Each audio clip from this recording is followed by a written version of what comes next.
Hello everyone, how are you doing? This is MD Tech here with another quick tutorial. In today's tutorial, I'm going to show you guys how to set various app permissions on your Windows 11 computer. So if you want to change different permissions for different applications or just general features that you may want to allow for certain apps, in today's tutorial I'm going to show you guys how to do that without too much of a hassle. And we're going to go ahead and jump straight into it. So we're going to go and start off by opening up the search icon. And you can select settings or you can search for settings, and you want to go ahead and open that up. Select the three horizontal lines up at the top next to settings, and then you want to select privacy and security near the bottom of this list.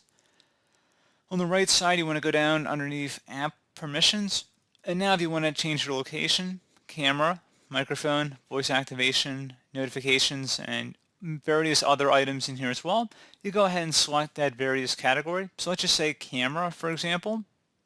If you want to allow just general camera access on your computer, you will have to turn this on, or for any of the apps down here, this is the master control, so you will have to keep that enabled. And then where it says let apps access your camera, you can turn that on or off. And then you can see further down any apps on your computer that you have installed, you can allow or deny permission to your camera just by toggling them to the on or off position. And again, if you go back, like I said, you can make these changes for various permissions here. So again, pretty straightforward process, guys. Do hope that I was able to help you out, and I do look forward to catching you all in the next tutorial. Goodbye.